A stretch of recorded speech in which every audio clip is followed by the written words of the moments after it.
Voters in a number of states are headed to the polls today, and some of those races could have big national implications.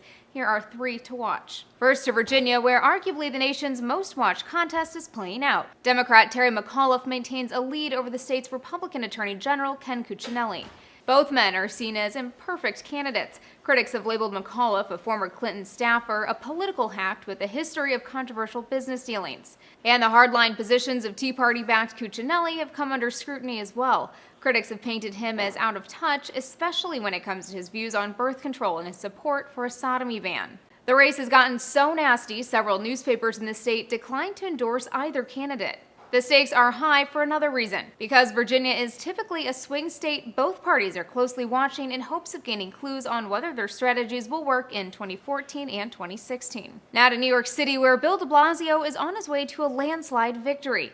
A win for de Blasio would make him the city's first Democratic mayor since 1989. Of course, after the spectacle that was the city's mayoral primary race, the general election seems somewhat lackluster.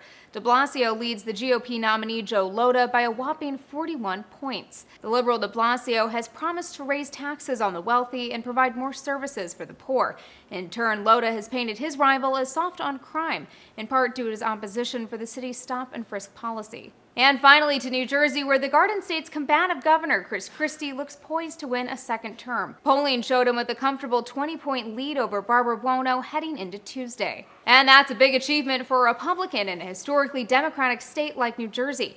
But his willingness to work with Democrats and defy members of his own party has helped Christie win over moderates and minorities. And because we know it's never too early to talk 2016, pundits say a big win for Christie could set the stage nicely for a White House bid. Some say a decisive victory would send a message to the National Party that Christie and candidates like him can appeal to a broad swath of voters. Others say he would need to move toward the right if he wants a shot at the party's nomination. There are a few other key ballot measures to watch Tuesday. Washington State, which last year voted to legalize marijuana, will decide whether to tax the drug. And in Colorado, 11 counties are asking voters if they want to secede from the state. For Newsy, I'm Elizabeth Hagedorn.